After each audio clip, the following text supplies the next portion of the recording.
And we are live. Good morning, people. It's the M&M show, and I have unboxed.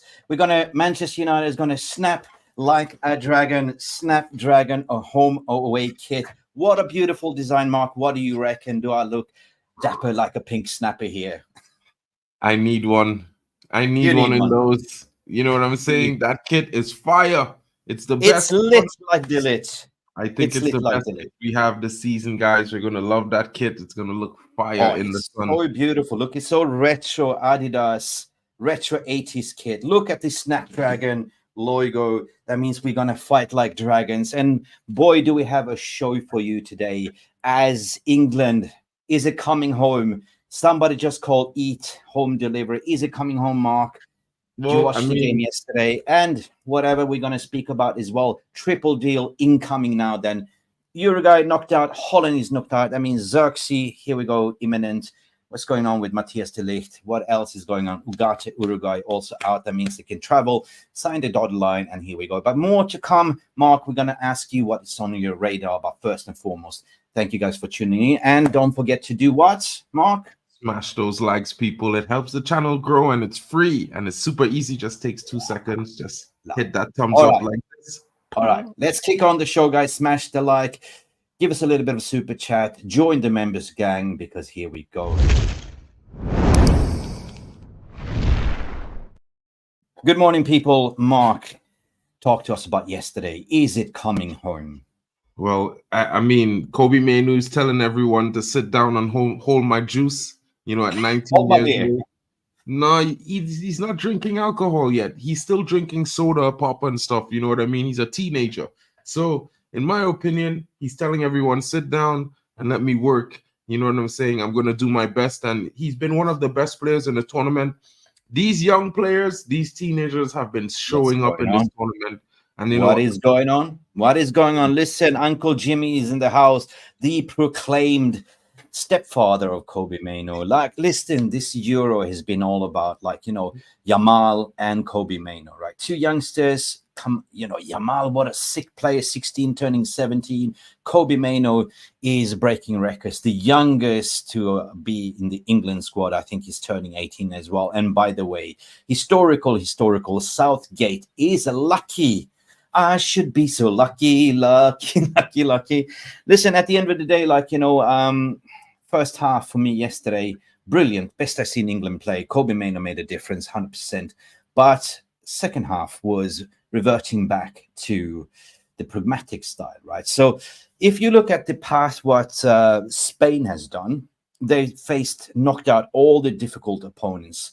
We're talking about Croatia. We're talking about France. We're talking about all this. But England, in a way, where have they been? Like, it had an easy path to the finals, like, you know, struggling, like, you know, producing a bicycle overkick in the dying minutes with Bellingham and going on penalties. And yesterday, Ollie Watkins showed what it's needed, right? Harry Kane's gone missing. I was almost, you know, reporting him for the missing persons mark. So, you know what?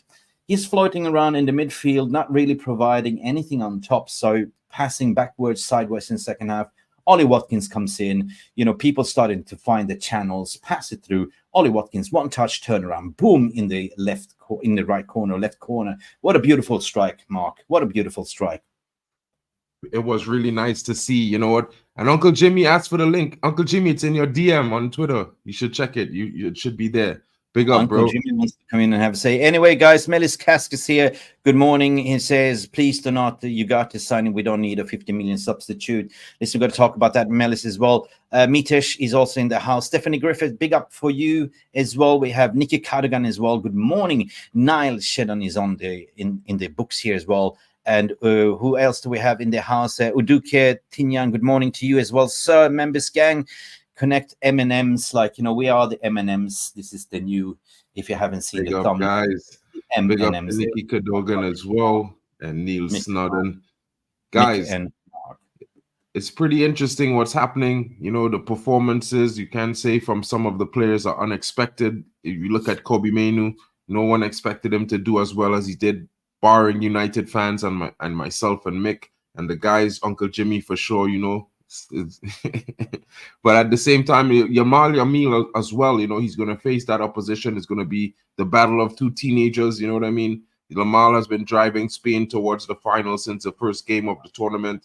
I think it's interesting to see what's happening across Europe with these young players showing up big time, and some of the proven stars not the ones to be delivering for their team so far. So I think it's interesting. Yeah, it is interesting. But what can we learn from this, right? You look at England's bench, and I'm thinking, well, you have Bowen there, like, you have Anthony Gordon, you have such quality players. But I think that, against Spain, they're so good. They're the best offensive team so far in the tournament, but a really bit suspect behind, in the defense. So the way England can beat them is change the formation, go 4-3-3, right? It just go with proper wingers and tack them, find channels, find runners, because it's been a snowfest. We don't find the runners, but when we actually thread it through to Saka or thread it through Luke Shaw, we seem to create chances. You can't simply go pragmatic against Spain. Like, you got to go hard, right? Yes, and then the way they've been tactically approaching their games, no matter the opposition they played this term in the Euros this summer, they've been one of the teams that were fast out of the blocks. They've been intense in the first 30 minutes. They create a lot of chances. They try to kill the game off early. You can see they're trying to win every game. So for me, England needs to make a change. The way they've been playing before might have been able to get them to the final, but they need to do a little bit more. I think the fans expect to see a feast. You know what I mean? And with the talent on offer in their squad, it should be an amazing watch. You know what I'm saying? And a lot of the games I'm as well, I've been complaining it's not as good. You might get a good 15, 20 minutes, and after that, it just dies down. It goes flat. So they need to do something. I have two questions for you, Mark. Number one question. Who do you think is the weakest link, and who do you think needs to be substituted for the finals? This is going to be a very controversial take, but I think they need to remove Phil Foden from the starting 11. I think Palmer deserves to start. Even if you don't want to start Palmer, you have the option of Eze. I think he has not been played through the middle at any point in time. He's been played as a left wing back. He's only got eased into the midfield at late points in the game. And as well, even if you don't want to start Palmer, you can put Ollie Watkins in there and play two strikers. I think he has shown he has a different way he plays the game. He gives the team an opportunity to supply him like a striker should be. He's the one that's staying in and around the box. So yeah, gotta make changes there. Right. You can ask me the reverse question, what I think. And we have a composter coming in with a joke: replace Southgate straight away. Don't play him in the finals. For me, Mark, it's clear and obvious. Harry Kane hasn't done anything. He's been floating around, missing person, as per se, playing in the midfield. So whenever we go into where's the fox in the box, there's nobody in the box. Like, even if you pass this cut through passes, there's nobody to receive it, and the receiving end. Trippier needs to be set on the bench. We need to play, not because because we are a United fan, but it's natural. Like, play a left-footed, like, wing back, like Luke Shaw. And I would say thank you, England camp, for giving Luke Shaw his preseason training, because now he's kind of getting into the fit for the preseason by being part of the final, in the finals as well. So that's massive. And I agree with you with Phil Foden 100%. But I would say, like, look, play players in the natural position. I think that Kyle Walker has been absolutely shocking, and Stones, it's just like been sleeping. I think that England should be benefiting what you say with a little bit more energy. Kobe Mainoo has been the fresh spark, like, the best player in the tournament in that midfield. I'd say that definitely play Watkins on top, find runners, and it's going to be, especially when you play Spain, play like a 4-3-3 or something like that. Three in the back doesn't work. I don't mind the three in the back for England. I just mind some of the attacking output, like Campos is saying. I feel like, Kane has not been up to speed. He's been dropping too deep. He reminds me of he's playing back in Spurs when he should be playing like he's playing for Bayern Munich, because he doesn't do that at Bayern. This is the interesting thing for me. He doesn't play that way for Bayern. He played that way for Spurs. Why is he doing this? And Big up Tommy Boyle says also he agrees. Kane has not been up to the races. Take him off.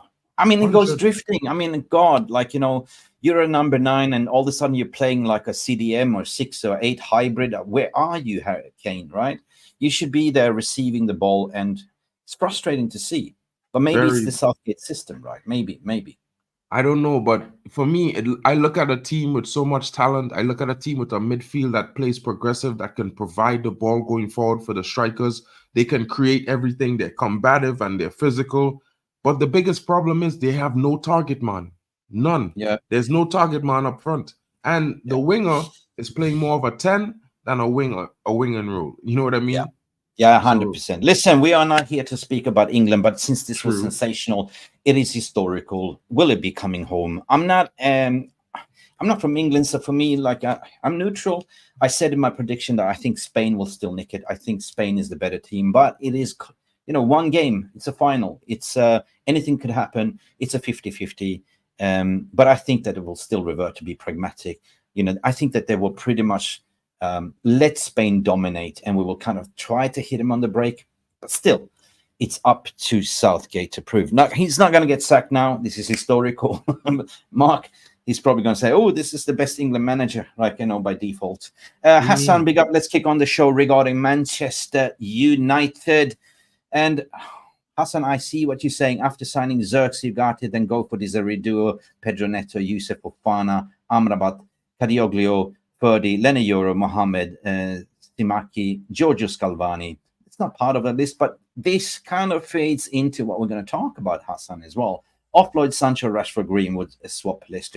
Man, we should recruit in Hassan here as a sort of producer, because you hit the nail on the head, mates. You know, we're going to talk about that. Listen, Hollnd is out.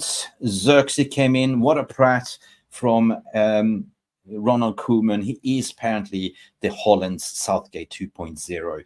With 1 minute, 2 minutes left to play, he throws in the dice, throws in the Zirkzee. He's been playing pragmatic, throwing in Weghorst. But what about Zirkzee? Zirkzee looked apparently at Kobe Mainoo. They blinked on each other. It is a done deal to be happened. Now, De Ligt, Zirkzee, Hollnd is out of the competition. Do you think now, according to reports, this is imminent? This is just going complete the medicals, sign the dotted line, hold up the Snapdragon shirt, and off you go on your holidays. What's on your radar, Mark? What do you think about this one? Oh, I think it's going to be very interesting. If we was to talk about the final, I think it might come home, and I'll keep it moving there. Although I expect Spain to be very much the big problem in attack. They will probably score at least 2 goals. But you know what? It's been a weird tournament so far. But going forward, some of the players that we are signing, they're out of the tournament at this moment. A lot of our main targets, De Ligt, as well as Zirkzee. It's very possible that you could be hearing some deals imminent with them in the next 24 hours. I feel like, you know, it's more or less now that the tournament is out of the way. They're ready to do their deals to get to their clubs, start preparing themselves for the next season.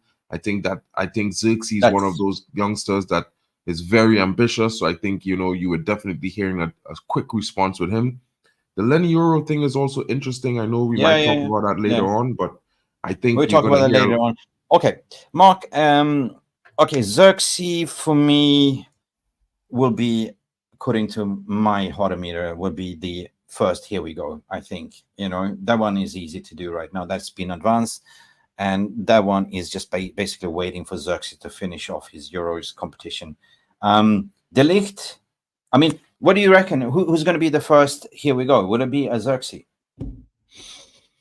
It might be a Zirkzee. I think it's going to be De Ligt, to be fair, in all honesty. I think De Ligt is going to be the first one to be done, but it could possibly be Zirkzee. As you know, there are some conflicting reports that De Ligt's deal is not 100% agreed with the club, but the player terms have been agreed. And while Zirkzee has a release clause, we already agreed with his agent his fees. Yeah. So I think it's also... Jawohl. Just hold my coffee on that one, Mark. Let's back the tape. Let's say I personally believe that Zirkzee will be the first one to be here we go, because that one is more advanced. It's basically, according to reports, United are negotiating if we should just go for the release clause or we should restructure a new deal with Bologna, because apparently Bayern Munich holds 50% on the sell-on, so that's what they're negotiating.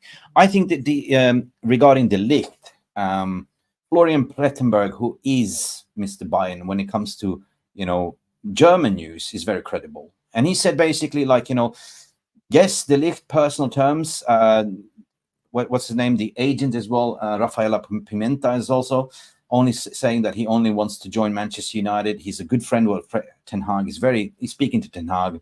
He wants to come. But according to Plettenberg, nothing concrete between the clubs in negotiations of the final structure of the fee. So therefore, I think that the Ligt will not be the first one, Mark. I think that will be pretty much Zirkzee. And another thing is, a cheeky thing, if we're sticking on the centre-backs, is that Lenny Yoro's situation is also interested. So there's two right-footed centre-backs, Lenny Yoro and the Ligt. Do you think that might be that they are now putting two likes for likes, like they're speaking to the Ligt to sort of, okay, we understand you're interested, and we're also putting in a bid for Lenny Yoro to see if that's going to fall, because 50 million has been reported for Lenny Yoro. Lenny Yoro holds the power to say, I want to come, I don't want to come. At the end of the day, they're also, the president there at Lille is also saying, please do us a favor, sign, and then you can go to Real Madrid later. Do you think it's the case that we are looking for two right-footed centre-backs, or is it between Lenny Yoro or the Ligt? I think we're looking for two. I always thought to myself we needed three center backs, guys. I don't know about you guys, but I always thought we needed three. We needed two for the right side and one to back Martinez. And with the possible options for extra being the youth coming in and Johnny Evans. So I think we're definitely gonna get two right-footed center backs. And Lenny Yoro, don't be surprised if you do hear a yes from Lenny Yoro, because he has dispelled rumors that he's not interested. And that means if the deal is on the table, he's considering it, as far as I would say. My take on the Lenny Yoro, by speaking to some sources and tier one journalists around in the know on this one, is basically it's a 50-50. I mean, it's pretty much that I think that Real Madrid has been so nonchalant and cocky that they've been doing this for years, with players. They've been saying, well, this is our terms. Like, you either accept our low bid, like 17 million, or run your contract down, like we've done with so many players, like Chouameni, Kamavinga, Mbappe is the latest case. Mm-hmm. But what kind of message is that sending to the player and the agent itself? Like, like, do we really want you, or don't want you? And if you really want me, it's just run your contract down, mate. Wait for another year. I mean, I don't think so. The football modern world is not all about that. Like, you can go at any time to Real Madrid, and just because that seems to be your preferred choice club, this is you grew up, doesn't mean that if you come to Manchester United, you will not give you all. Like, you know what I mean? 50 million development. I think that at the end of the day, this is my personal take, I think he will accept. I think it's very possible as well. I think he might definitely accept the deal. It's going to be one of those things where, okay, as a player, you might have a favorite club, and that's fine. And it happens with a lot of players. A lot of players around the world, even at Man City, that it wasn't their first choice club to be at, but they're there and they have been there. So it's one of those things where it's normal. But if Madrid really wants him, they would have at least upped their bid. They would have upped their bid. They wouldn't have left it at 20. They might have said, you know what, let's just meet the 30 and meet in the middle. But 100%. At the same time, I think it's a huge disrespect to Lille. And I think it's one thing that Real Madrid are the best club in the world, but sometimes the hubris is too much. Yeah. You know what I mean? But listen, here's what I don't get. Like, everyone is hyping Lenny Yoro to be the next Rafael Varane. Something that we missed out on, and we got Rafael Varane at the latest pomp of his career. Like, if Manchester United all of a sudden putting in a 50 million bid and they are just being nonchalant and say, well, this is our stance, we will not do anything. How serious are you to get this talent? And what statement would it be to Real Madrid if we snub them on Lenny Yoro deal? At the end of the day, they know the asking price. They know what to beat. It's 50 million on the table, right? Mm-hmm. There's 50 million on the table. So Lenny Yoro, this is his club that he grew up. This is the club that gave him chances, right? I think that they will say, like, look, Lenny, help us out. Like, this is 50 million. This is the record fee of a club. Like, help us out. Go accept Manchester United, play there for 3-4 years, and then you will go to Real Madrid. You're still young, right? You're still young. He's what, 17? If he plays at United for 5 years, he still goes to Madrid at 22, 23 years old. You know what I mean, guys? So it's one of those things where it's a deal that could be done. It's hugely possible. I think it's possible. It's definitely very possible, you know, but it will depend on the player, how he thinks. His agent, especially like Brendan is saying, at the end of the day is what the agent will be telling the player. Agents do have an influence on transfers regardless of player preference. No, so I've been saying that for quite a while. Sorry. Agents, sorry, you were saying? Yeah, so the agent could possibly say to him, look, Lenny, listen, I understand you want Madrid, but we can get you there. Let's put you on a 3 or 4 year plan. You get you raise your value in the world. You play for another big club in one of the best, most physical leagues in the world. You will be playing in Europe, you know. Absolutely. And Real Madrid, you can move there. Listen, I will give you a real. Since I've been working on this intermediate market for 6 years in the past, I know exactly how it is. Agents, there's good agents and there's bad agents. The bad agents is the only one that care about the money, don't care about the player's development. Right? The good agent will advise 100% what is the best movement for your client.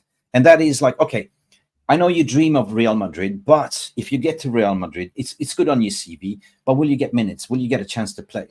On the other hand, do you care about development? If you go to United, you'll be guaranteed a starter as a centre-back there, as a right-footed centre-back, and you will be developed. Look who is there. Ten Hag develops kids, develops youth, right? You might get into the legendary rebuild, like, you know, you might go and win your Champions League, Europa League, you know, nothing's impossible. At the end of the day, you look at the player's development, what is the best for you in your development, right? So it could be flashy. I said it before, Mark, like, you know, it's like you chasing a certain type of knockout blondie woman or whatever you prefer. Yeah. She fancies you 100%, but she's looking at Tom Cruise, who has that shiny Ferrari. He's got $1 million in his pocket and he's ready to pull the rocket. But it might be a really good one-night stand. But at the end of the day, he's going to move on and date other women, and you're just going to be a reserve, like somebody's number that calls up. Or you will go for Manchester United and just be a regular. Well, I was supposed to be rude there, like, you know, regular number one. Well, I mean, you know, like, I understand DJ Superfly's opinion as well. You know, you don't want to be a stepping stone, but at the end of the day, people change their minds. Just like, you know, decisions change, just like opinions change, just like, you know, analysis can change. You know what I mean? Yeah. He might come here saying, in 3 years, I'm going to Madrid. He might spend 2 years here and then say to the club, listen, I love it here. I don't want to go anywhere anymore. So you never know. And at the same time, we need him and he needs us. That's more important for me. You know what I mean? I'm going to start a poll here, people. There's over 400 watching live right now. The poll is closing. Did you smash the like button, please? We have a target to have minimum 100 likes here. Please, guys, don't be lazy. Burn some calories. Stretch your arms. Stretch your legs. Stretch your thumbs. Press the like button. And let's create a poll. What is the percentage chance you think what should I say? Will Lenny choose United? Yes and no. Simple question. Simple question, that poll. It goes like this. Will Lenny choose United? Get your votes in right now. I want to hear from you. Wake up, smell the coffee. I think I read somebody, I can't remember, but I went down the chat, and I think United are, at the end of the day, I'm president, Mark. I'm president. You know, we are doing multiple deals. We are testing the market, you know, and I understand, like, we're going back. Are we looking for 3 center backs? Yes, 100% we are. But we are testing the market. We are not resting on the laurels. We are putting in bids, trying to understand, like, you know, if the Ligt reject this, we go for a sec. But we are doing this multiple times, right? Mm-hmm. So at the end of the day, like, you know, it's like you going out dating. You're dating 2 girls at the same time, and whoever comes in and accepts your proposal, this is the one that you're going to date and end up marrying. Yeah, I think it's a possible deal. I think this is normal. A lot of people think. I think when players say, "I always wanted this club," sometimes they have to say it, or they might be genuine about it. You know what I mean? Yeah. But if you look at it, look at the market over the years, some players, they could want lots of clubs. Like we heard that Valencia was Caicedo's favorite player and idol growing up. You know what I mean? His first football kit was a United kit, but then you hear him saying, "I always was a Chelsea fan." I mean, these things happen, but what the best choice is for the player. The good thing is United is showing that, yo, we want you, we want to have you here, and the players to decide. The deal is on the table. Two more things regarding that before we move on, Mark. Put yourself in a situation that you're applying for a job. You always want to work for Apple, right? You're a big fan of Apple. You don't like to use Android phones. You don't like Samsung. You only want Apple. And Apple is your dream employer brand, right? Eventually, you will get to Apple. But in the meantime, you got to take employments to get experience that is competitive to Apple. And eventually, you will get that move, right? So that might be that you might be working for Samsung or Android 2.0 or whatever you call it, Snapdragon, and then get your employer brand of the choice. But that doesn't mean that just because you're an Apple fan doesn't mean that you will not give you all, because this is work. Footballers are work. This is work. I mean, you want to do your best regardless. I think you want to put your best foot forward, and I think as an athlete, winning is everything. Being the best in your position is everything, and it's not just about going where you want to go. Is doing what you have to do at some point. You know, sometimes you have to train at 4 a.m. in the morning if you want to get that extra second off your swim time. So, Mark, I've been speaking about Lenny Euro. Lenny Longlegs is my name. And the reason why I understand Lenny Longlegs, go back and do your research. For me, he reminds me of Aaron Wan-Bissaka Longlegs. Like, guys, this guy is a transformative player. He's got recovery speed. He's a great driver of the ball, but his tackles are immense, and he's very good in the air. This is a player that I think is box clever, and people are saying in the chat or in the voting panel that 72% at the moment will think that Lenny will say yes to Manchester United's proposal. It's a marriage, guys, but you know what to do. There is now almost 500. Our target is get to up to 200 likes. If you get 500, Mark will do a chicken dance. Guys, do it now. Right. Mick, Lenny Origami is saying he's liking your new kit. Today's Ahmad's birthday. Here we go for a trifecta. Could it be done today? What are your thoughts so far, Mick? I know you have your I don't think so. Here we go. Might be for Zirkzee. That is the closest one that I think it is. I believe what Plettenberg is saying. I've been speaking to Dale as well from Australia News. You know, I'm freelancing for Australia, of course. I get a lot of information for tier 1 sources, and of course, they believe that Zirkzee is the one. We're going to talk about Brentwaite as well, because I got some information regarding that one as well. United are simply not giving up on Jared Brentwaite. You know, you want to know why? Ruud van Nistelrooy. Yes, he played under Ruud van Nistelrooy. He had one good season, but he's been first and foremost on the left-footed centre back, been a priority target. United simply being testing the waters, and I believe, and I've been told that the final bid would be a 55 million total package, 50 plus 5 add-ons. Right, that would be take it or leave it, and they will not entertain any further. Reports coming out also that Brentwaite is kind of trying to push a move to do a strike, but he needs to do most. So basically, they're banking on Brentwaite to actually do his bit, because apparently he is upset that they're blocking his move, and he needs to do his bit. Right? He's kind of semi put in a transfer request, but he needs to do 100%. Right? Do you want this move or not? United will not pay over 60. But they see him as a priority number 2 rotational for Lisandro Martinez. The question is why?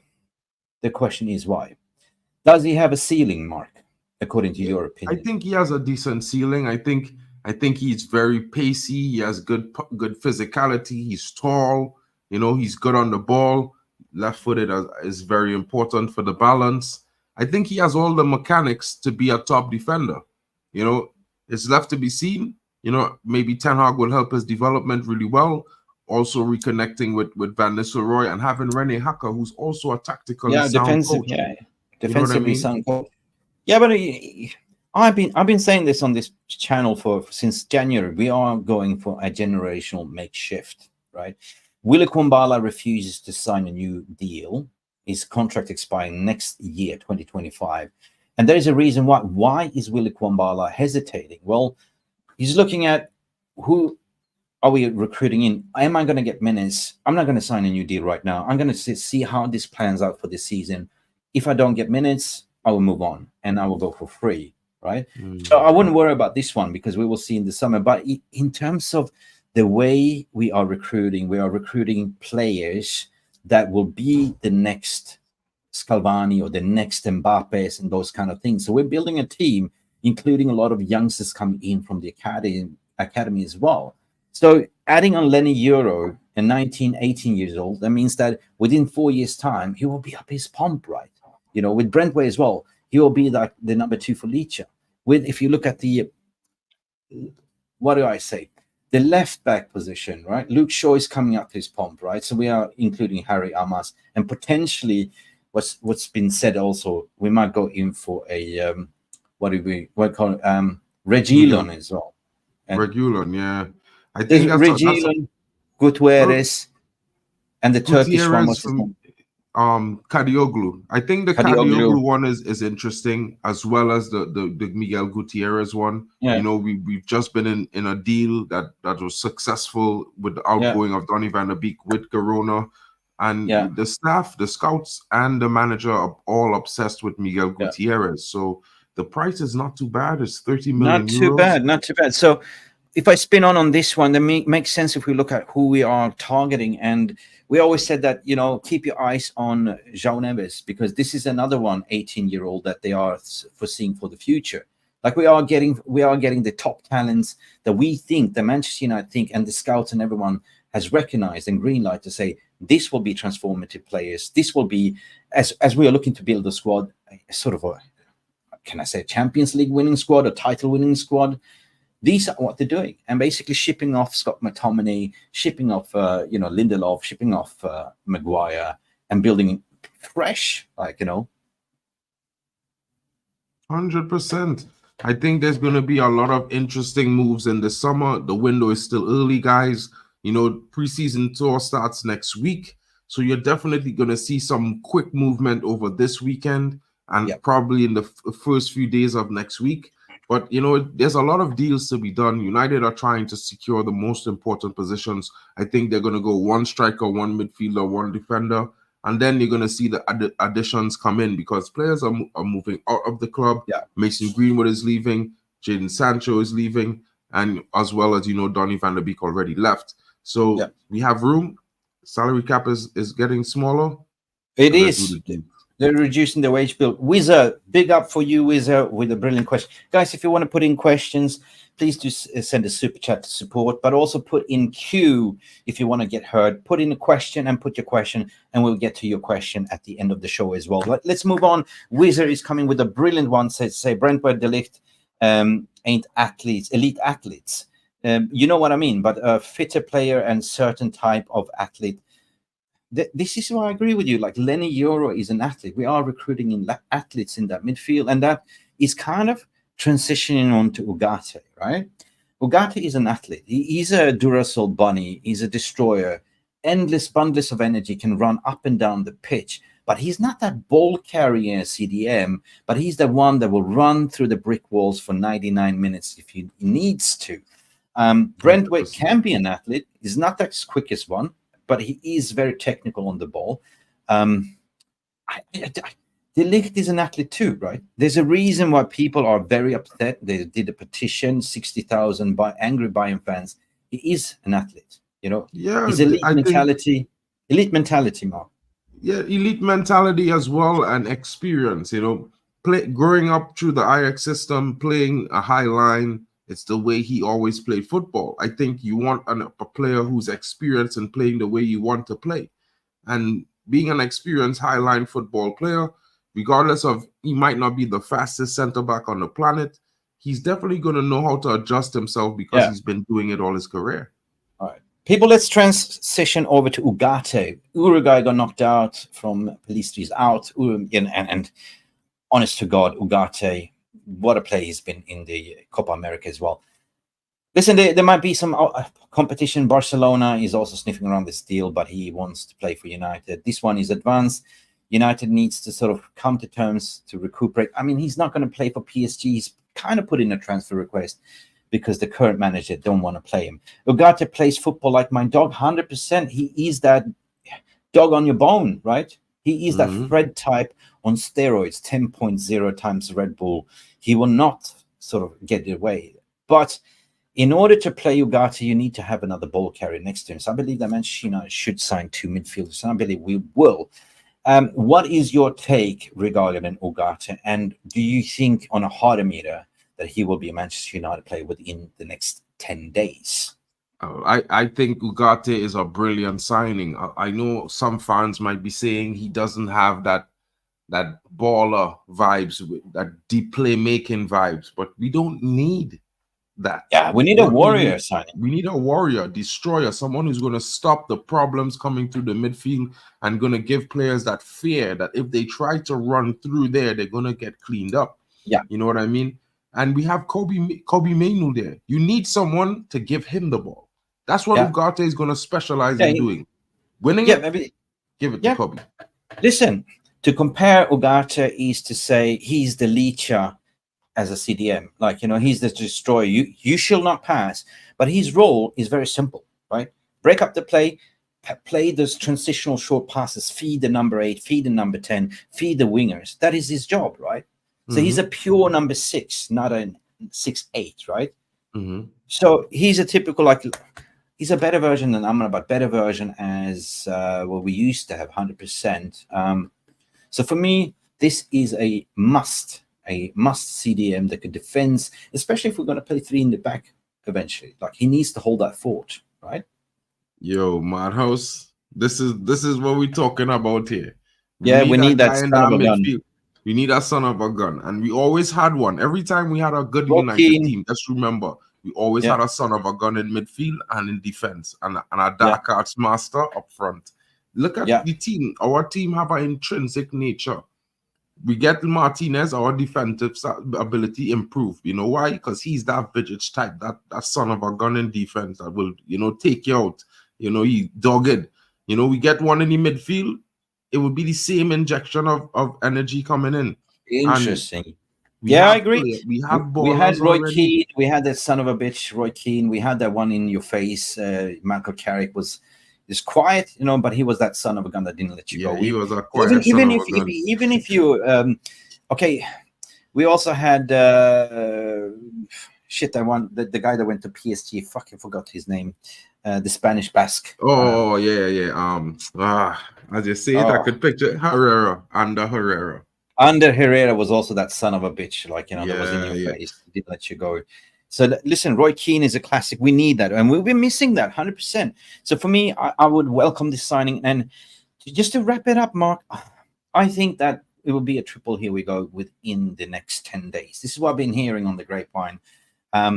Either it would be De Ligt or it would be Lenny Euro, because according to Manchester United, put pressure on it. We need quick answers or we move away. So it's either, for me, it sounds like it's either De Ligt or Lenny Euro, right? They're testing the waters, putting the bits. Zirkzee, it's done deal. It's done deal almost, right? It's going to be here we go. But I'm talking about triple as this title. Triple deals incoming, right? So to start with, I'm thinking it might be a quadruple, you know, like, because this, if you're saying we're going back in for Brantwaite, it might be here we go. You know, you might get all 4. You might get 2 center. No. It's not here we go. Brothers and sisters, it will be here we sprint. Here we sprint. Like before, Manchester United used to be here we crawl. If you know what I mean. Here we crawl means that United used to come there. We used to frustrate our fans. We used to sit there. What's going on? 2 weeks left of the window, no signings. What's going on? And then panic buying, panic signing, and that was here we crawl. It was like watching a Snell's funeral by David Attenborough, to be honest. Like, 100%. You know? But it's the turtle and the what do you call it? That the tortoise and the hare, right? You know, the race. But now we're doing triple deals, triple deals, testing the market. At the end, guys, let us know. I'm going to close the poll because people are saying that 71% thinks that Lenny Euro will sign for Manchester United. Yeah, I'm inclined to think that as well, Mick. Since he dispelled the rumors, the manner in which he dispelled the rumors, it didn't give out okay, I just don't want the rumors, but I'm more interested in Madrid. It gave out a thing that, listen, this is my choice. I'm gonna make my decision. When I make it, everyone will know. And that means he's considering things, in my opinion.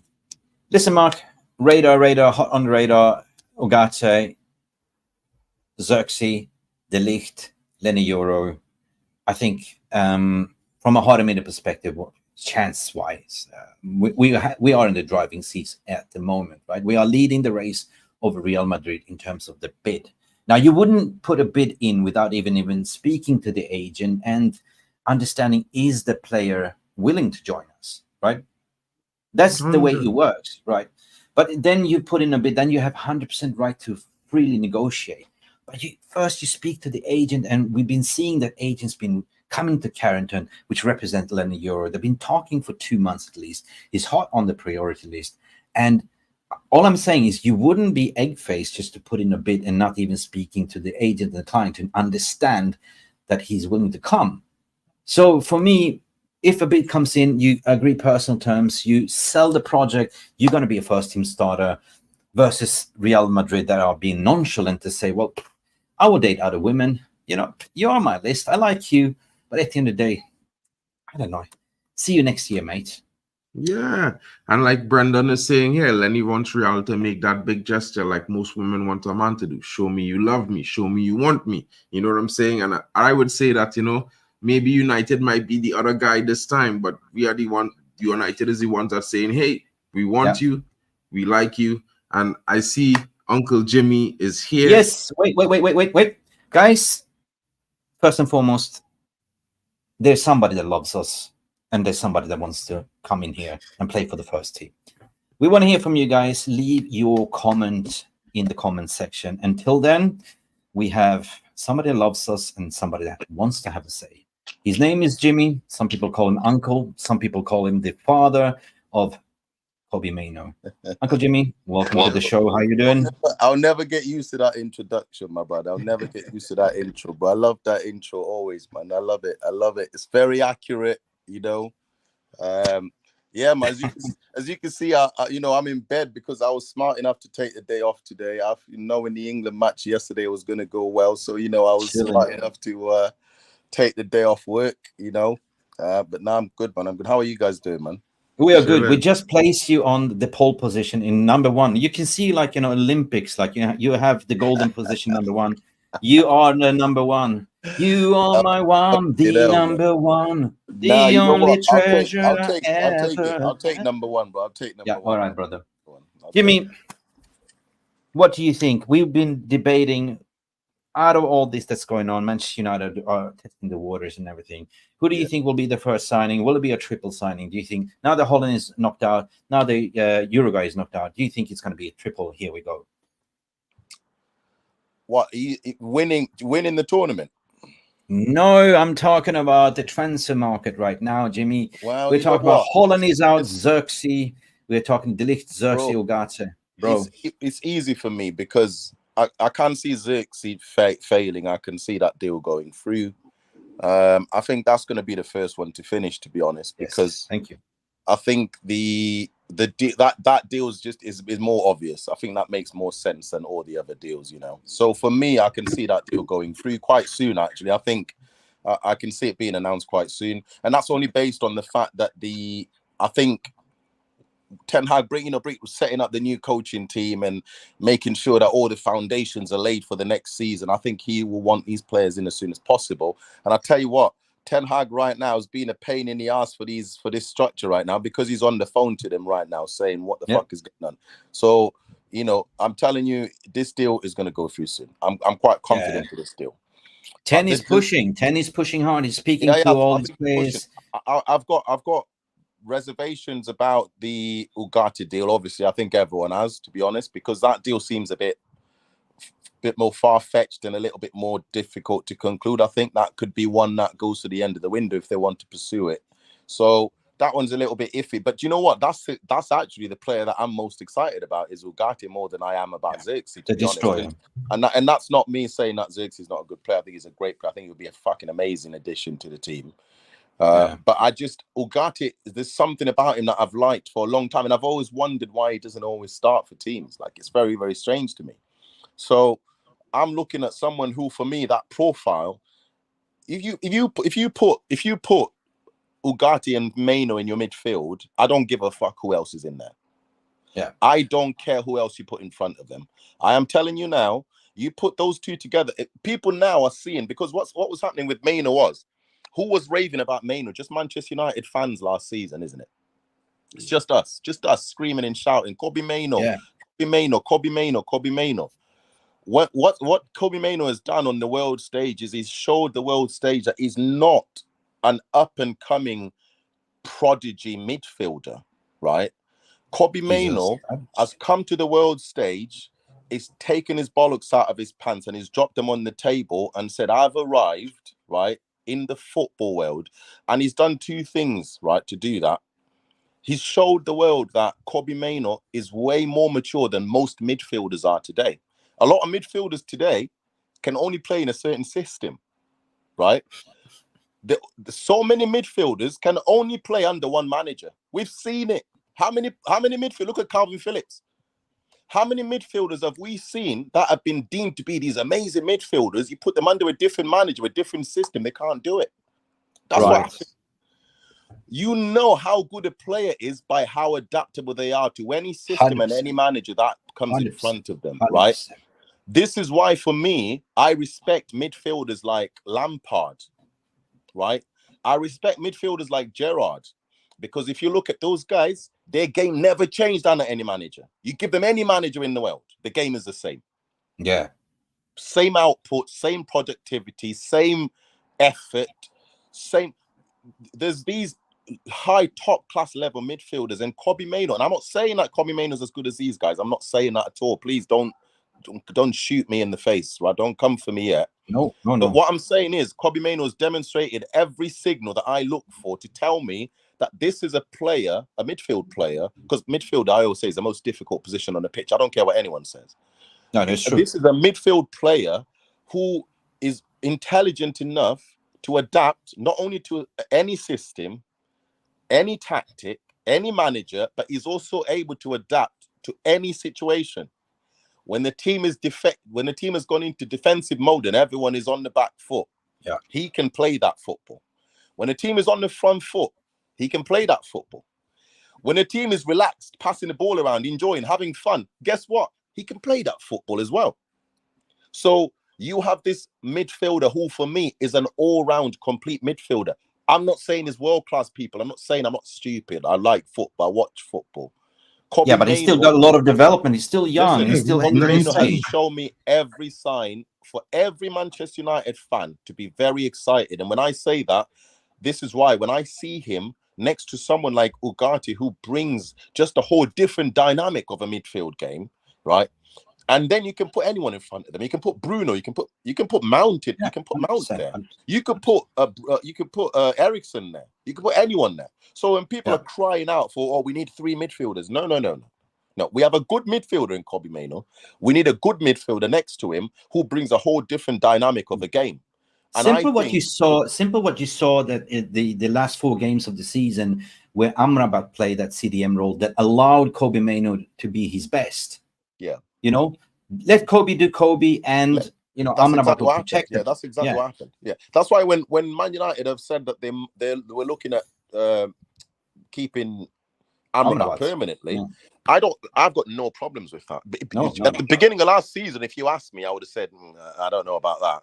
Right. I've got no problems with that, because if you look at those last games, Amrabat he's a type of player who wants to be the best he can be, right? So what he does is he adapts his game to the person he's playing next to. That's what he does. He's always done that. When he's been played at left back, he's done the same. When he's been played, when he played at right back for a few minutes, he's done exactly the same. He's 100%. His game to who's next to him. Now, what's happened is at points when he's adapted his game, the person next to him is not good enough for him to shine as well. So he's failed because he's trying to adapt his game too much to the person next to him. When you have a good player like Maino next to you, you can adapt and look absolutely amazing on the pitch, because that's what will happen with Amrabat and Maino in midfield. You're talking sense, Jimmy. You're talking sense. Let me add more bone to that meat, or meat to that bone, to be honest. When you're speaking about Kobbie Mainoo, we as Manchester United fans have seen it. 1 year ago, nobody really knew around the world who Kobbie Mainoo was. Yesterday, I was sitting with a Gooner supporter, my brother from another mother. We were watching the England game, and he was like waxing lyrical. Kobbie Mainoo, he's such a good player. Kobbie Mainoo is the best in the England squad. Wow, what a player, like similar to Yamal at the 16-year-old at Spain. Well, when rivals are starting to begin up, like, you know, that means that he's fucking good, right? And he was saying to me, like, look at how much value is the England squad. He was saying Rice 100 million, and he even mentioned Kobbie Mainoo. He said he's worth 100 million. Right? Yeah. Now, I think you couldn't sell. I don't think you can put a price on Mainoo now, because, and I think if you're Manchester United, you obviously there's no way anyone in the hierarchy of Manchester United would even consider any offer for Kobbie Mainoo. You could offer, and I'm not this, and this is not a joke, I mean this when I say this, you could offer Manchester United 150 million now, and they wouldn't sell Kobbie Mainoo. They wouldn't. He's the future. Right? He's the future. They wouldn't sell him. And the reason for that is because what Kobbie Mainoo brings is he brings success because of the way the midfield is going to play with him in it. Right? And that success is going to bring you so much more than 150 million pounds. So you couldn't convince anyone in the board of Manchester United to sell Kobbie Mainoo. It just makes no business sense whatsoever. You could ask any investor in the world that doesn't even follow football, just explain what's happened in the last the last 12 months, and ask them, would you sell that asset? They'll tell you no, absolutely not. Not a chance. Right. Listen, I'm going to add another spanner in that wheel as well, and I'm going to answer Brandon Lewis questioning why PSG wants to sell Ugarte if he's so good. This comes down to what we've been talking about. No, this is valid. This is valid because we are not looking to sign those sexy signing shirt sales. We are looking to sign system players. And why he's not been picked at PSG, because, he was recruited in to be playing that destroyer in the system, but they changed the manager, and the manager doesn't fancy him, so he wants to play a different style of football. Ugarte is that type of player, this shit face, the destroyer, the system player. But that's not why that's not why he's not playing there. The reason he's not playing there is because what they've done is they've asked him to play, to allow the winger to invert, and then he goes out, and they keep doing that. He doesn't like playing that game. That's not his game. That's not his style of play. That's not his game. And I have seen him at times. I've seen him play almost like a number 10 in the team. And they've tried. So when they do that thing where they go 4-4-2, so they've got two up top, because that's how they get many games. So when they do that thing, he doesn't. They're putting him in all these wrong positions. He doesn't like playing there. He doesn't want the playmaker in every game. That's not his game. But so, I want to ask the question to you two in the panel. I want to also ask to the via room. Isn't it clear and obvious the signings that we're going for now is more system players, right? Rather than they do a job within that system, right? You look at, we are looking for playing a high line. We're looking at athletes that could recover the ball. Lenny Euro is fast. We're looking for ballers in the wing section, because obviously we're going to talk about the wing situation. For me, it looks like we're going to play three in the back, and in order to do so, you need fast, pacey players, and you need that destroyer, the CDM, what we're discussing about Ugarte, that can sort of be the defensive shield and play those simple passes to feed it up to the attacking line as well. What do you think? Do you see that we are more going for the system signing players, and it makes sense what we are going for? Yeah, in a way, I think it's interesting because we need players to play certain roles, and while we might say you want a baller, what is a baller in your definition of a baller? It have different types of ballers for me. Ugarte, in my opinion, is a baller in his own right. He's very good at what he does. What we need is a destroyer, and he's one of the best. Now, if you want a ball-playing midfielder who's going to be a deep-line playmaker, that's usually the number 8. You know what I mean? Now, it might have the hybrids who's like a destroyer and could pick a good pass around the field. But You could get that from Ugarte as well. He's a very good striker of the ball. He scores all his penalties. He has high turnover ratio in shots conversion when he takes shots at goal. So it's one of those things. He might not be the greatest attacking player, but we don't need that. We have Bruno, we have Menu, we have other players in the field for that. And this is the biggest problem for me. We can't have 11 ballers will look great.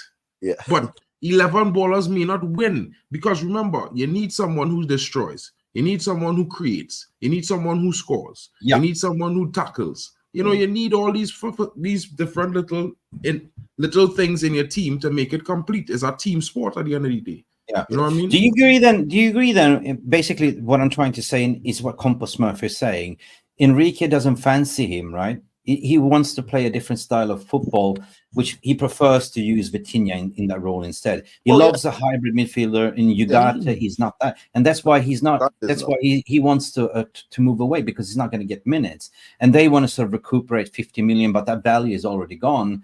I think that's a deal to be made for 40 million, and he will be a prime starter and play an important role with United, playing that particular system. Destroy what you're saying there, Mark. 100%. I mean, I see Miles. I know Miles a little bit disappointed with the fact that we moved him for Ugarte, but you know, Miles, if you look at the average of the top CDMs passing, I'm pretty sure the highest average is 80% or somewhere in the region of 81%. So 74% is not that bad. And I think with what's going on right now, it's more of a necessity than a want. Guys, can I add more meat to that bone as well? I understand, because we are used to getting those sexy shirt sellers signings. But what I'm trying to say here, don't be disappointed. What you want is system players that enable us to play that style of football and win games and win trophies. We haven't done that in the past. And this is exciting me, right? I understand, well, Ugarte, that doesn't really make sense, right?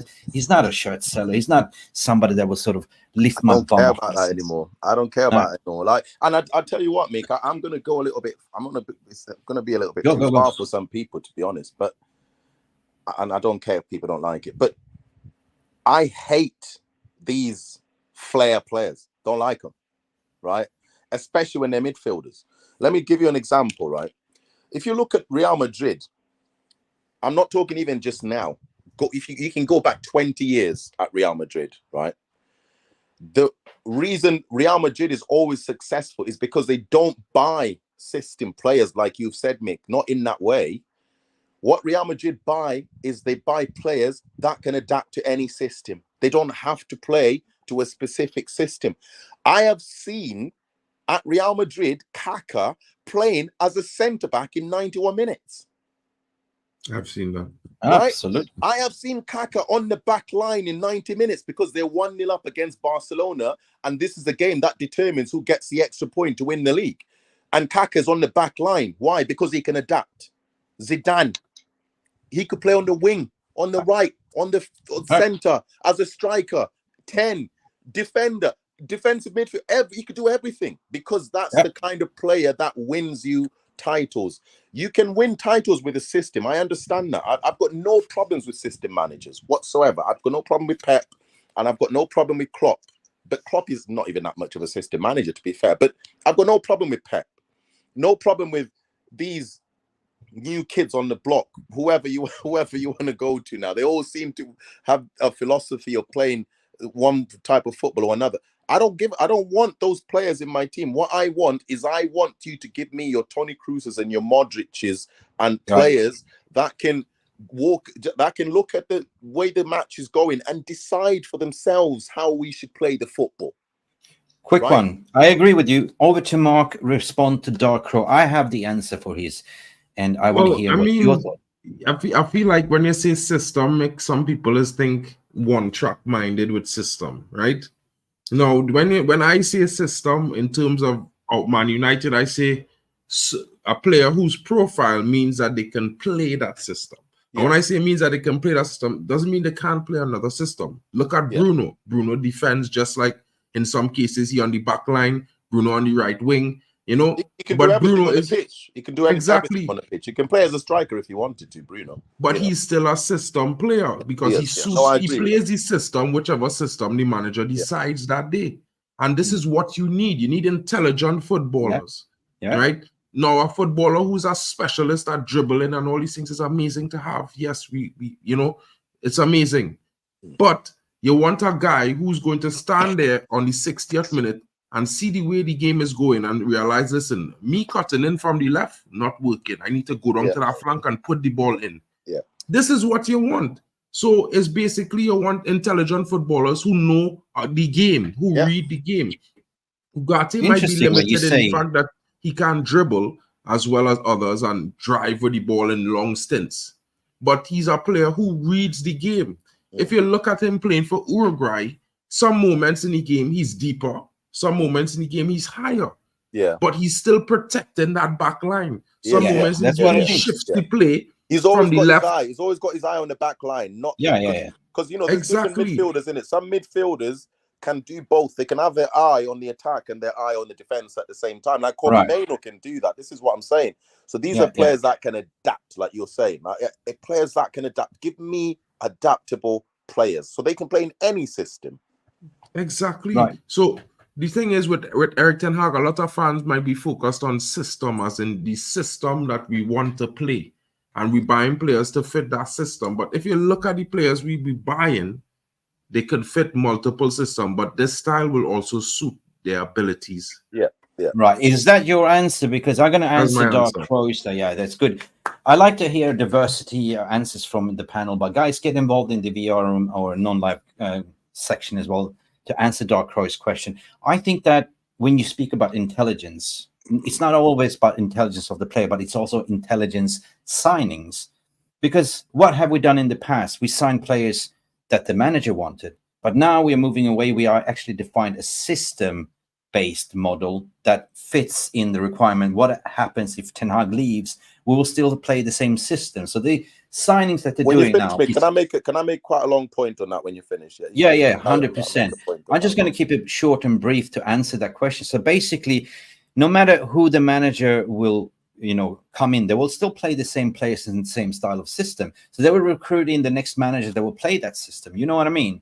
So this is a groundbreaking for Manchester United, no matter what, if they sack Ten Hag, to answer Dark Crow's question, right? So we haven't seen this before. So this is very sexy to me, right? You don't necessarily need to have those shirt sellers, but you need the system players that could sort of continue the work, even if if they replace the manager. Yeah. I want to make a point on what you've mentioned about, intelligent sort of structure behind the team, right? I've been underwhelmed by the level of excitement from Manchester United fans about Ten Hag signing a new contract, right? And I'll tell you why. Manchester United fans should be very excited about Ten Hag agreeing to a new contract. And I'm not saying you should be excited because you love Ten Hag. Nope. You should be excited because you love Manchester United. Ten Hag signing of a new contract means two very important things. The first thing it means is that the structure has told Ten Hag exactly what it's going to be like. Because I promise you, they're not signing Ten Hag because they're desperate for a manager and they need to keep Ten Hag and he's the only guy that can get the club forward. System. He's absolutely fucking not, right? Ten Hag is a very good manager, very good coach. I think he's going to take us very, very far. And everyone knows I've been Ten Hag in from. I've never even thought Ten Hag out for a second. Never ever, right? But Ten Hag signing a new contract means these two things. First of all, is that the structure behind Ten Hag have told him, my brother, you can stay here, but this is how things are going to go. Now, what that means for future managers is that whoever comes in, guess what? You're going to have to fit into the structure, not the structure fitting into your way of how you see football. You're going to have to fit us, not the other way around, right? So Ten Hag signing of his new contract is, and he had every right to go on his little, his little tour of saying, look, Manchester United have kept me, I'm the best in the world, blah, blah. That's fine. You can do that, bro. That's fine. You do that. You put your balls on the table as well. That's fine. We understand that. I would do the same, right? Right. You be cocky with it. That's fine. That's up to you. You've got your right. But it's not like Manchester United have kept him because they're desperate to keep a manager. Absolutely not.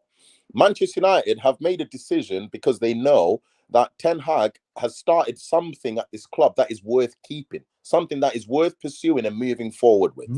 So that first reason that the Ten Hag staying means the structure have now set their authority on this club. They've stamped their authority. So Man United fans should be excited, because any manager that comes in will only be a manager that fits into that structure. So if Ten Hag is successful, we are looking at a very long period of success for Manchester United, right? Because the structure is spoken. Now, the second reason Manchester United should be very excited is because Ten Hag signing a new contract means that Ten Hag himself has looked at the way that the structure have presented the project to him to say, this is how we're going to move forward. And we all know Ten Hag is a meticulous football brain, regardless of what the output was last season. We know the man is a meticulous football brain. Every professional football person that's worked with him has said, this man is meticulous about his work, right? So we know that. So if he's signing a new contract, guess what? It means that he's looked at the structure, he's looked at what they're presenting and how they're going to work going forward. And guess what, Jim? Now, if a football brain likes the structure, that's a very good thing. And so you, as football fans, you should be excited about this man staying at the club. Can I add a little bit nuance to your story as well? Just as an evidence, he's a winner. He said that I'm here to win trophies. He's number 2 for many years, Michel van der Gaag. He sacrificed him basically to get the best in class in there. Ruud van Nistelrooy is another thing. You know, that might be his successor. That's a clever move, right? If for some reason Ten Hag leaves, then you have the number 2, which I believe will be Ruud van Nistelrooy. And another thing, when they've done this strategical review, they looked at everything and they sort of underlined that, yo, it's not the manager's fault. It's the personnel, the environment all around the manager. We give you all the ingredients, the best-in-class people that will support you, and we will back you to play. But if you decide to leave, we have already done a succession plan in terms of Ruud van Nistelrooy to take over. PTSD, Mick. Let me tell you, Manchester United fans, PTSD. And what I mean by that is, Manchester United fans, we have been brought up in an era where, for our club, the most important person was the manager all the time. Who's the most important person? The manager, Sir Alex Ferguson, the be-all and end-all of Manchester United. It was always Sir Alex Ferguson. He is Manchester United. That's how we know it, right? Even when Big Ron came to the club, right? I'm telling you, and I remember this very vividly, because at the time, I remember my mum was working in Manchester. I grew up in Coventry, right? And at the time, my mum was working in Manchester. And I remember my mum saying, coming back home and, you know, in Coventry, and saying, who's this this Ron person? What is it? Like, Manchester is going crazy over this person who's going to be a Manchester United manager. I didn't know anything about him, because obviously, I'm a youth, I'm a kid, so I don't know anything about news. I don't read newspapers. I don't really listen to the radio like that. I don't watch TV unless I'm watching a film. So I didn't know anything. But I remember him coming in and the fan base just putting him on this pedestal before he even walked into his office, right? And he came in, he did all right, you know, did fine. Yeah. But we looked at him as everything. So when Sir Alex came in, we just kept it going. It was always the manager.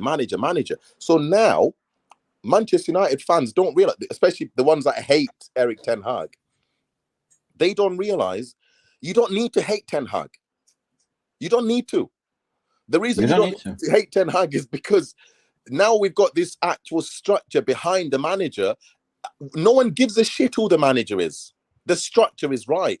The most important thing at the club is the structure. A winning mentality. It's creating an environment where success is going to be paramount. And whoever is detrimental to that success cannot stay at the club. Simple. You're spot on, Uncle Jimmy. Spot on. And even Tommy Boyd. So guess what? Halfway, because Manchester United fans that hate Ten Hag are crying, why the fuck have they given him a new contract? Listen, Jim. Sorry, I'm swearing a lot, I know. But No. It's a Jim. Listen, but we are so used. But let me just finish this bit. Yeah, okay. Sorry. Manchester United fans don't realize if he's not doing well by half of next season, they're getting rid of him. Yeah. He's gone. Pressure. Why are you worried? Why are you stressing for? Why are you so vexed? Calm down yourself. Relax yourself. If the man doesn't do well, they'll get rid of him. They'll get another manager because the manager has to fit the structure. I keep saying this to people. It's frustrating to keep saying it. It's not about Ten Hag. It's about Manchester United. Mendham United fans, I understand the PTSD and the divide that's been there.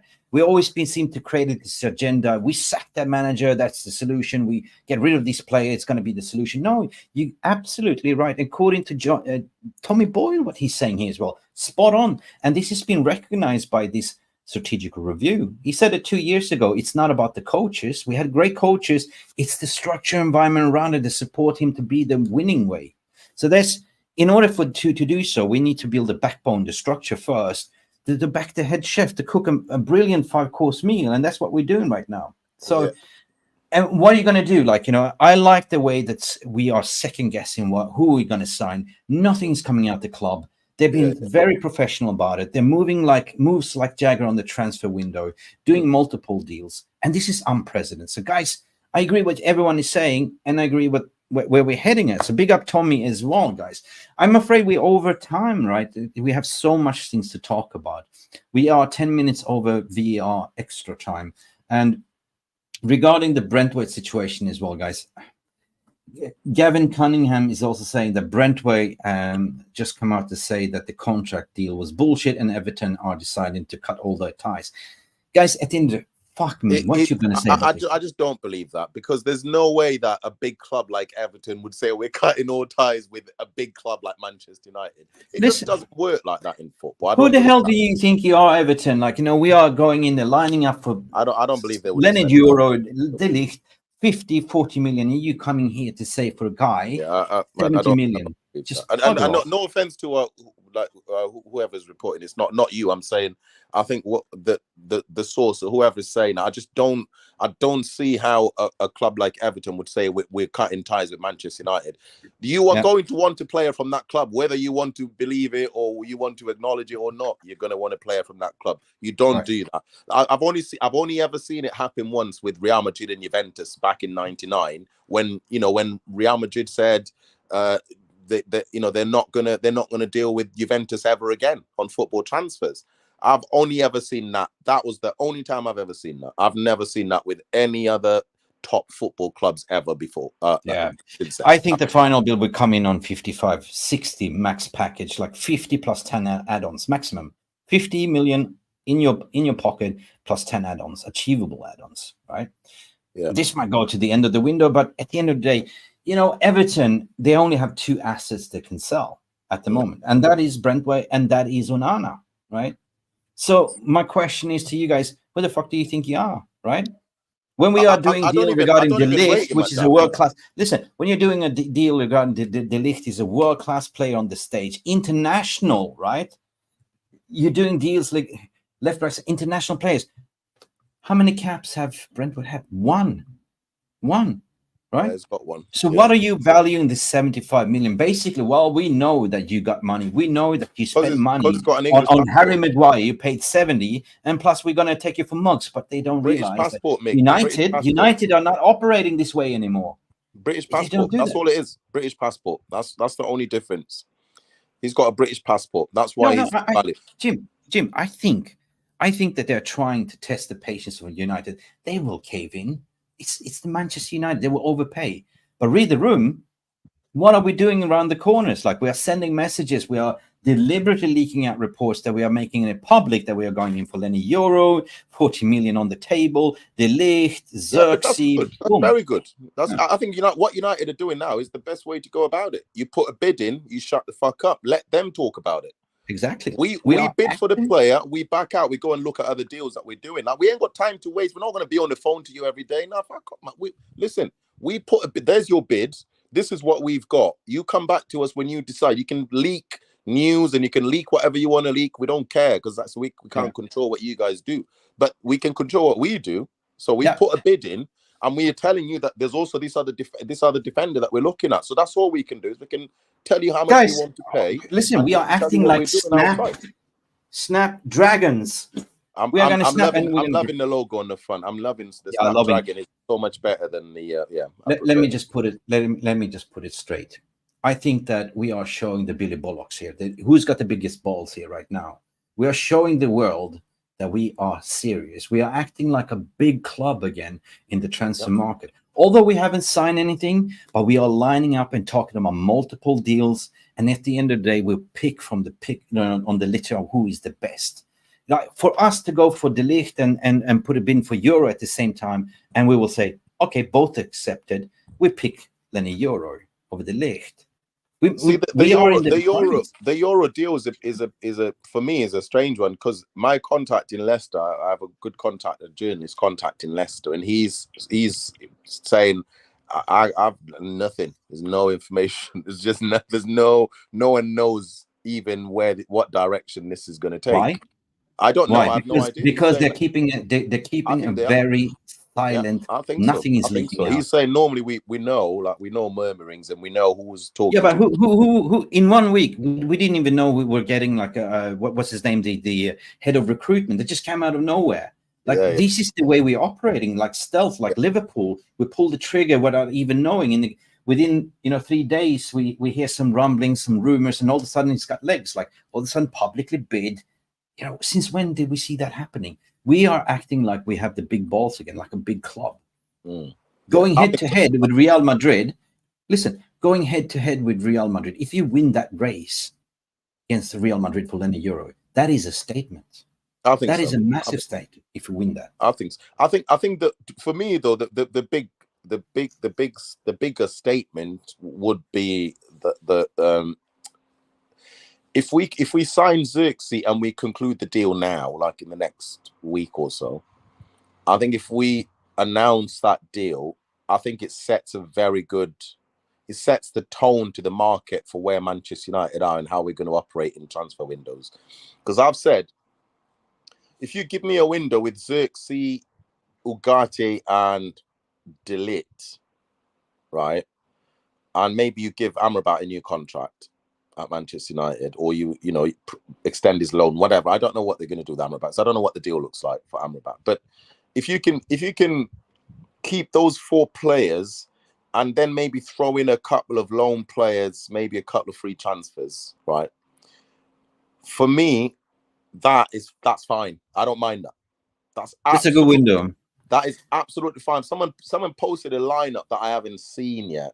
And I'll try and find it in a bit and send it to you, Mick. But I looked at the lineup and there was nothing special. I looked at it and I thought, yeah, that's fine for me. If you've got Luke Shaw and you've got De Ligt and Martinez in defense, you've got Dalot or Wan-Bissaka, because I've got no issues with those two having a season together. I don't mind that. I don't mind them chopping and changing with each other, because I don't think that takes away from anything else that we're doing on the pitch. They're both decent players, so I think they're fine. All right. But then you've got you've got Maino and Ugarte, then you either have Fernandes or, for me, Ericsson or Fernandes ahead of them. And you've got Garnacho on the right-hand side. You've got, you see what I'm...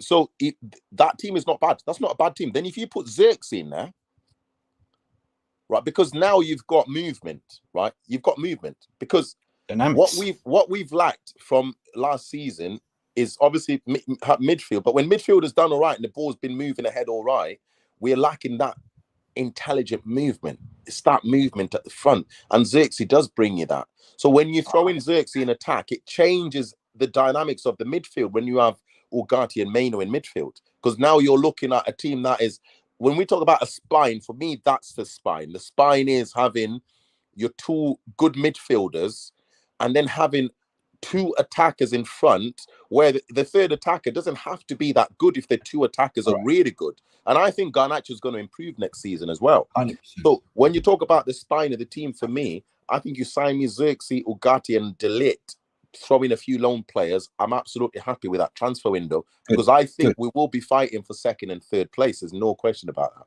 Oh, yeah. Mark, you agree with that? Short answer, we're running out of time. 100%. We have 20 minutes overtime. Let's keep it to 10 minutes because we've got a lot of other things. And there's 600 of you watching live right now. Guys, all we can ask for you, it's free. Burn some extra calories. Smash that thumbs. Yeah, hit the like, man. Hit the Hit like. the likes. like. You got man. Uncle I Jimmy don't in the understand when house. people don't hit the like when they're still actively watching. It's the strangest thing ever. It's interesting. Yeah, It's man, it's such an confusing. interesting psychological thing, isn't it? It's like I can't be bothered to lift my finger, but I'm gonna scroll through all these other apps while I'm here and while I'm listening. Just hit the like button, man. It's fine. Hit the like. Help the channels grow, guys. It helps us grow organically. It pushes the viewership You to the get these next possible conversations viewer. all day, every day. Then you know what I mean. That's like 100%. All right. Listen, I think that, Mark, at the end of the day, we are slapping our balls on the table to say, look, we are a big club. To steal any euro, that would be a statement. But the way we're moving on the market, especially when you keep forgetting that you have Jean-Claude Blanc there, the French connection, 100% with the French club. He's good. He's good. He's good. He's good, man. He's good. He's good. Right. I like him a lot. Percentage chance, what do you think? Will we land Lenny Euro, and will it be if we do that, that would be a statement towards the Giants, the Real Madrid, to say he's good, isn't he? He's good, man. Yeah. He's good. He's good. I tell you who's good. I know this is outside the conversation, but that Spanish kid, this what's the name? Yamal, yeah. Kid, bro. This kid reminds me of Dembele when he burst on the scene, bro. Like he's ridiculous, man. He's stupid good, man. So good. Such a good boy. Yo, I gotta move on. Sorry for interrupting you, but we're talking about a lot of perfect window, what you're saying here. But let us not kid ourselves. A perfect window for me, Mark, you would agree, the outs. I mean, we're talking about buying players on Smart, but we're also looking at how we are selling players with a profit, right? Yeah. So with a profit. I remember Saka, concrete links, West Ham wants him, right? We can easily get 20 million for him, right? Scott McTominay, we know that Palinha is going to Bayern Munich. They are interested. We can get 40 million there, right? Yeah. Cool, right? Who else do we think? Rashford will not go. I think that's what's going on with Greenwood. I hate to talk about it. Will it be a Marseille player? There is no concrete. Here we go. There is a complication. Strange one, isn't it? Strange one, that one. Strange deal. Yeah, I mean the mayor of Marseille has come out to say this is despicable. He's going to block the deal. He wouldn't want to go there anyway. I don't know why they're talking. He's not going to want to go there, is he? He hasn't agreed. He has not agreed. He's not going to want to. The reason Greenwood went to Getafe now is because they play football. That's why he went there, because they play good football. That's why he went there. They've always played good football. They haven't had the players. The style of football. This is a club with a style of football, because people keep talking about styles of football. They've always had the same style of football. They've always played football. In fact, they've played the football they play now as a football they played 20 years ago. There's no difference. Go and watch the games. If you go and watch their games, the football they play now is exactly the same football they played 20 years ago. No difference. Okay. That's why Greenwood went there. I'm pressed for time, Jimmy. Quick one, just between you and Mark as well. There's something fishy going around with this deal. The clubs has agreed. There's a 20% sell-on clause, which John Murtaugh fucked up when he actually loaned him out to Getafe to say, if we sell Greenwood, you get 20% on the sell-on. It's a report on 27.6 million pounds in pure profit. But according to Ornstein and Fabrizio Romano, he has not, Greenwood himself, accepted, which means that is complicated. Guys, what do you think is going to happen here? Greenwood is back in Manchester training with the lads. It's been reported that we want 40 million for him. Do you reckon he's going to go to Marseille? It will be a here we go. Or do you reckon, for some miraculous reason, he's going to stay as a Manchester United player? I don't know, guys. Like, honestly, spanner in the wheel. I will be honest and say this, right? If we get a good deal for him, it might be the best situation, right? But with the recent remarks of the French mayor, I think, yeah, it's one of those things where it's techie for me. You know, if he leaves, and we will be probably a lot of United fans will probably be happy. You know, they will say that we don't want the stigma with the club. But then I would say concurrently, you know, you want him to go to somewhere that he going to be allowed to play football and be somewhat welcomed. And when you see in these kind of things, that's kind of possibly a danger to the player and his family going forward. You know, when the mayor say that, you know, to have extremists that might want to take action because he's there. So I would like him to, if he has to go somewhere that they will welcome him. If not, he's one of us, and we raised him as a child. We need to, we could protect him. We could deal with Can I provide a little bit of nuance to that debate here right now? Because he's a very valuable asset, right? There's a reason why we are seeing these that are including 50% sell-on clause plus ability to buy in more shares into his stake, right? So they don't see that. They see if we don't get the 40 million what we're asking for, we can let him go for 27.6, but we have the right to buy in more shares to him. And when you sell him, we get 50%. So we'll recuperate them. When you get a second, read Wiz's comments. That comment is a really good comment. They have bad fans. Huge issue for Greenwood. Bailey wanted to go there, but he didn't he? No, true. No, Bailey went there. He went there. I actually went Yeah. there. Yeah, he went there. And the problem with Marseille fans is they only really want French players. And that's the problem there. You get this, you get this like Girona fans, right? They only want Spanish players. Right.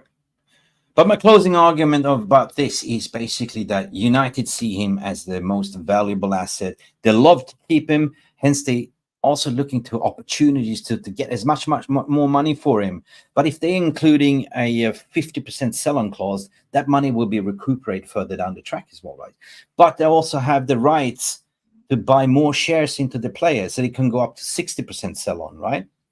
But if we see the stumbling block right now, right here, if United is not getting what they want, I see that they evaluate Greenwood from a footballing and an asset perspective, that they will find a way, if they don't get what they want, they will find a way in terms of PR, how to maneuver this. And I do understand you cannot unsee what you see in 13 seconds or clip and this and that, but you got to look from a human aspect. He's a human being after all. He's a father, he's a parent. And nobody's asking, what do you want, Greenwood? Do you want to continue at Manchester United, or do you want to make a statement anywhere? He doesn't want to go to Lazio. He's been thrown around left, right, center because he's an asset when we try to sell him. But be prepared mentally that he might be a Manchester United player coming season. The question to you guys, would you accept it? Hell yeah. I think we are focused a little bit too much on the weaknesses displayed 3 years ago. I think we should focus on the strengths that the player have, the person, his humanity as a person, human being. As a human being, as a person. Yeah, 19 years old, of course, it's a mistake that no one would want anyone to make. It's not something we condone on here or even accept. But at the same time, he went through a 3-year period where I'm pretty sure if I was in that situation, I might not have been smiling and happy and looking as healthy as I am now. I probably have been looking disheveled, because the amount of abuse you would be receiving in between that time, I think it's one of those things where you must have second chances and chances for redemption in the world. So you might dislike it, but I applaud you, because on this channel we are having a very balanced approach in everything that we think and say, provide a nuance. At the end of the day, you as a viewer, you decide. It's your truth, what you believe. But if you're watching, leave your comments in the non-live comment section as well, what you think, what we just said here. We are 3 minutes left of this window, and we're going to talk about, obviously, the next headache is Sancho. We're not going to talk more about that, but we are being linked to, and I keep saying, keep your eyes on Desiree Doué. I've been saying this for quite a while. We are missing out on, by the way, Youssouf Fofana. He seems like he's going for Milan, so that is one out of the water. But I say Ndoye and Youssouf Fofana is, especially, no, it's Desiree Doué has been highly on that list. So that means that if we manage to get rid of Sancho or Greenwood, we would definitely, Pulisic might go as well, by the way. So we need to replace Desiree Doué. Guys, have you watched much about him? I rate him. He is a fantastic winger. Yeah. But I don't. I've stopped like scouting too much because I just get frustrated. So I just I'm not. I'm watching players that I think we could go for. So even in the Premier League, for example, I'm watching.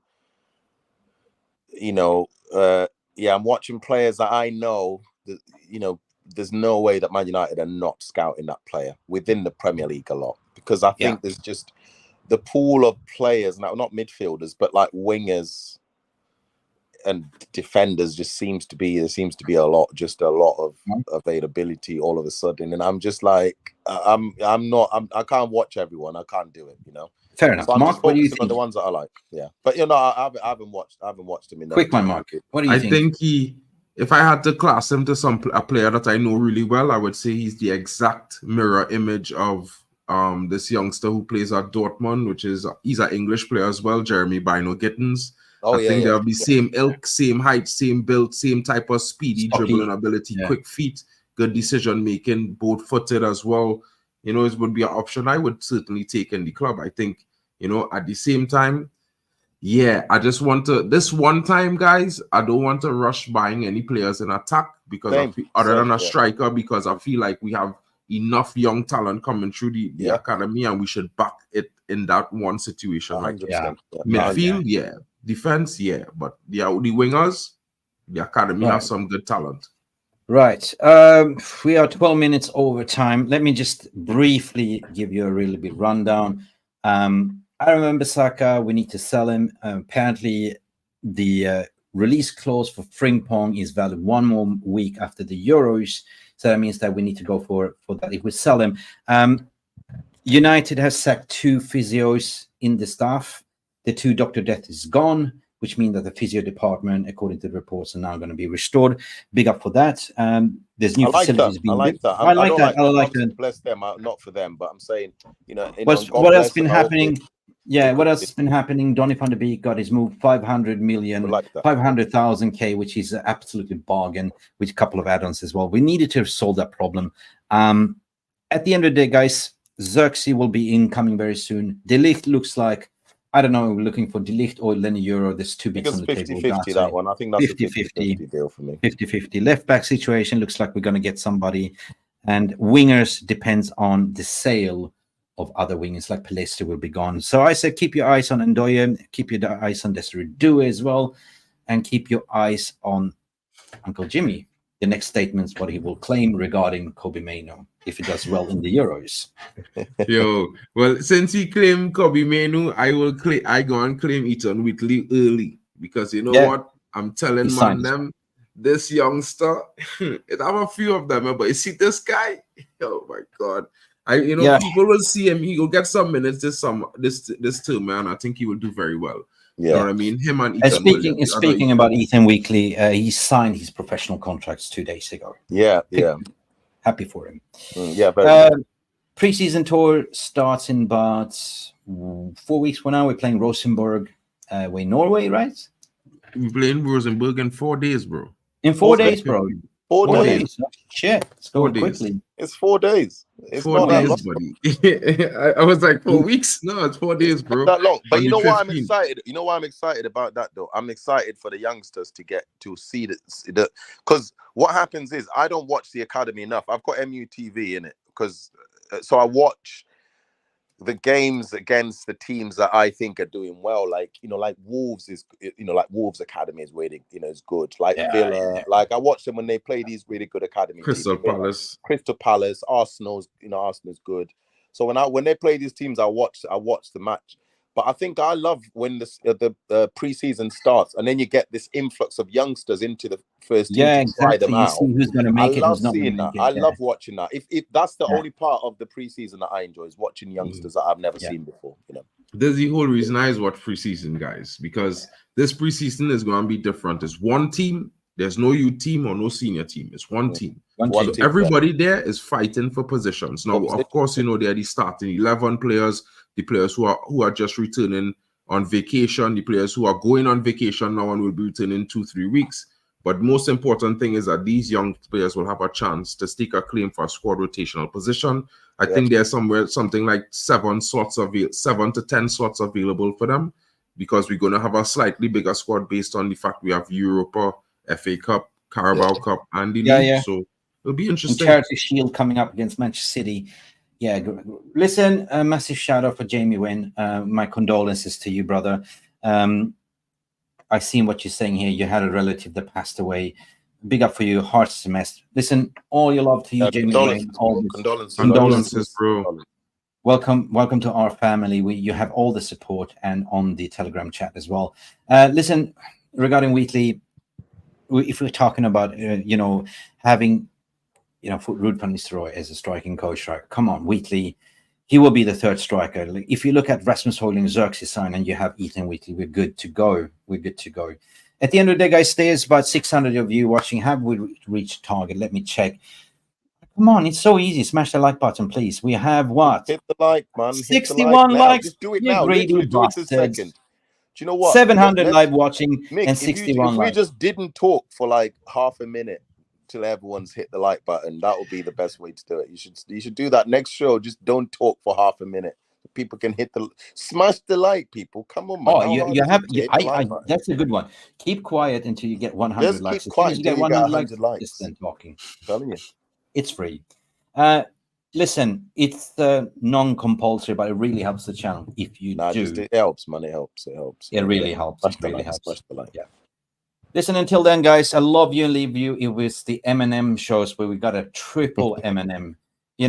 If you were an M chocolate, well, who are you? I'm the peanut. What are you, Mark?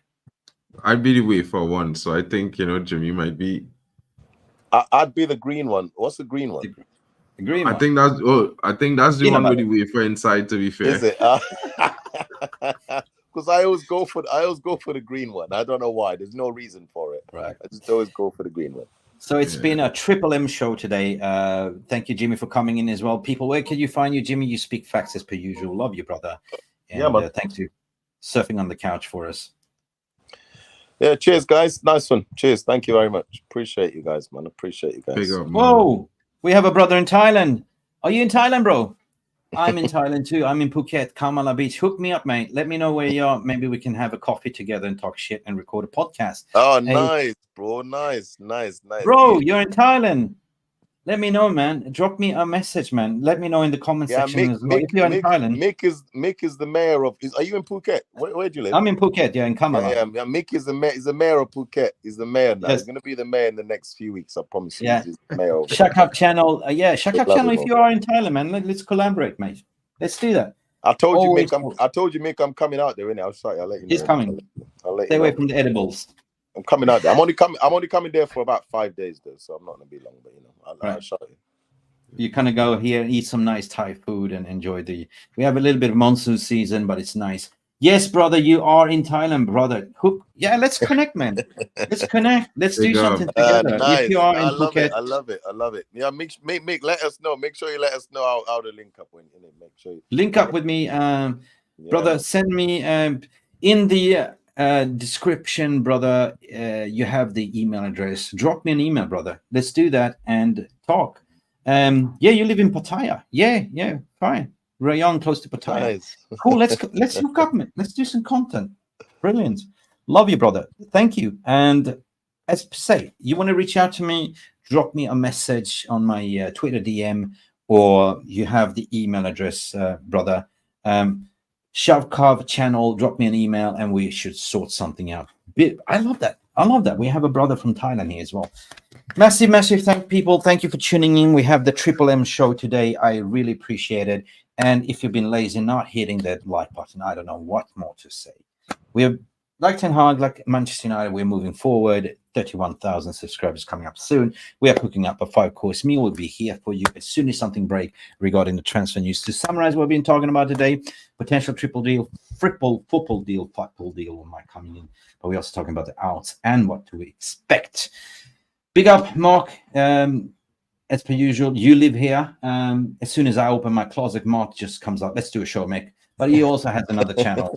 Mark, promote your channel, please. Let people know. Guys, if you want to the news, I always be giving some news in the mornings. Mick and I have been early this morning. Sure, we've been on for almost 2 hours, but usually this is the time slot I go live. I bring some updates and transfer stories about the players coming in, as well as the youth academy mostly.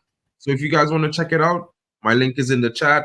It's Mark and MUFCFAN on YouTube. You can find me there, or you can find me on Twitter, or you can find me anytime Mick is live, because I'm always in the background and always on the streams. Big up to you guys. Please go follow. And for you that didn't smash the like button, if you are a genuine Manchester United fan, we have one thing to say. It's embarrassing. It's a disgrace.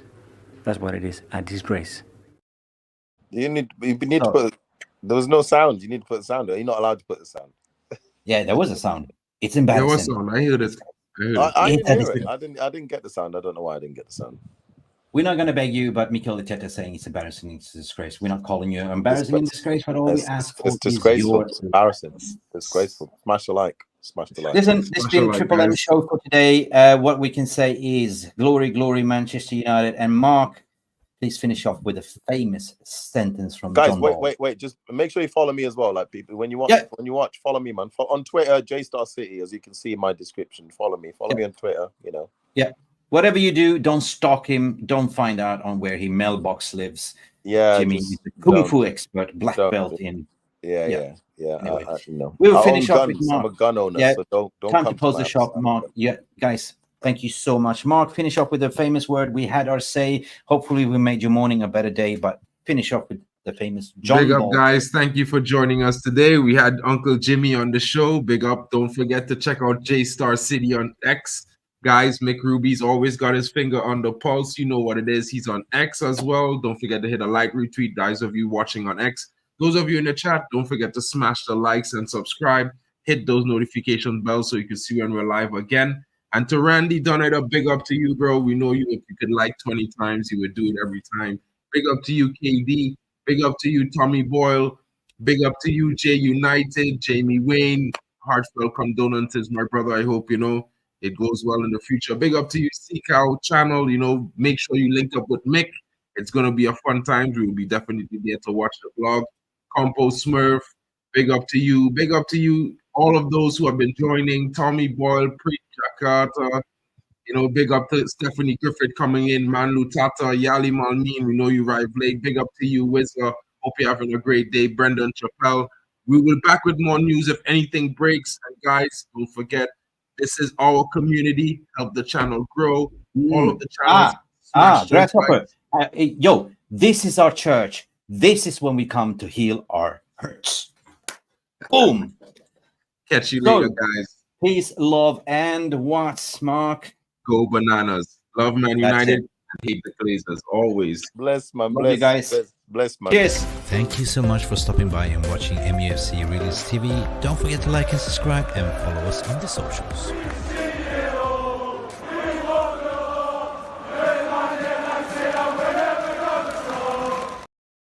That's all, folks. That's all, folks.